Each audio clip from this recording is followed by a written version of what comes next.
Baru-baru ini seorang warganet dengan nama akun Twitter Nakula mengunggah sebuah postingan seorang wanita berhijab yang memberikan tudingan dan cacian kepada pemerintah. Seperti diketahui dalam unggahan video tersebut, seorang perempuan dengan nama akun @ajengcute16_ yang juga seorang pemuja AHY tersebut memberikan nyinyiran kepada PT Waskita Karya Persero yang diberitakan akan menjual 5 tol demi membayar hutang.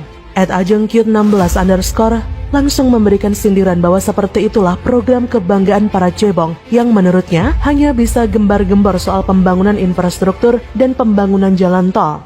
Tapi dengan cara ngutang dan ujung-ujungnya dijual. Melihat nyinyiran tersebut, Nakula langsung memberikan komentar. Menurut netizen Nakula, Demokrat apa nggak malu memakai buzzer gubluk kayak si Ajeng ini? Unggahan Nakula tersebut langsung mendapatkan komentar dari warganet. Seorang warganet dengan nama Tommy Suprapto Haryadi mengatakan bahwa sebelum mengkritisi, sebaiknya pahami dulu tentang model proyek Public-Private Partnership dengan konsesi dan Build-Operate Transfer. Siapapun yang berinvestasi akan mendapatkan konsesi, dan setelah konsesi jalan tol habis, wajib dikembalikan ke pemerintah.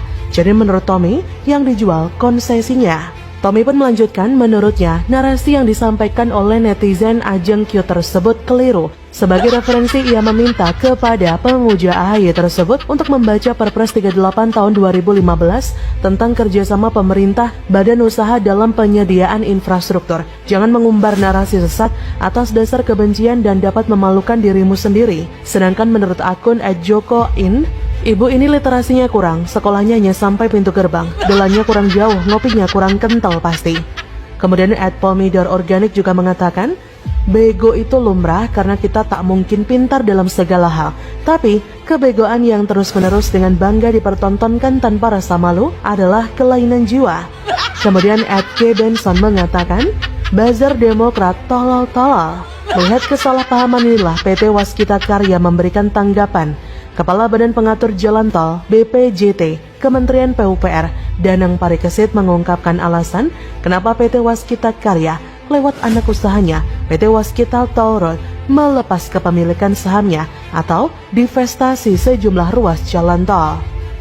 Salah satu alasannya adalah perusahaan membutuhkan dana segar untuk melakukan investasi di ruas jalan tol baru demi mencapai target jaringan jalan tol sepanjang 18.000 km.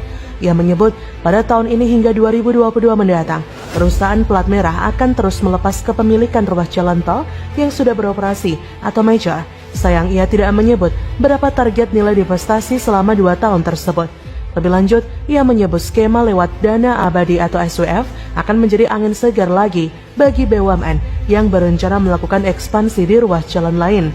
Menurut Danang, jika Waskita Karya bisa melepas kepemilikan beberapa ruas jalan tolnya, aksi korporasi ini akan mengubah nilai saham BUMN terkait karena likuiditas perusahaan tersebut akan terdongkrak. Waskita dan Waskita Toll Road tugasnya melakukan investasi sangat banyak, dan dari ruas itu ada yang masih dalam proses pengembangan dan sebagiannya sudah beroperasi. Yang beroperasi inilah yang kemungkinan besar akan dilepas kepada SWF. Sejauh ini, Danang membeberkan berbagai negara sudah menunjukkan niatnya untuk berinvestasi di jalan tol Indonesia lewat skema SWF ataupun jalur kerjasama lain. Negara-negara yang dimaksudkan adalah Turki, Rusia, dan Hungaria. Sebelumnya, Waskita Karya mengumumkan akan melepas kepemilikan saham divestasi atas 9 ruas jalan tol. Divestasi ini akan dilakukan melalui anak usahanya, yaitu Waskita Toll Road. Director of Business Development and QHSE Waskita, Ferry Hendrianto menargetkan perusahaan bisa mengantongi dana segar sebesar 10 triliun sampai dengan 11 triliun dari aksi korporasi ini. Manajemen telah menyiapkan 7 paket transaksi yang ditargetkan selesai tahun depan.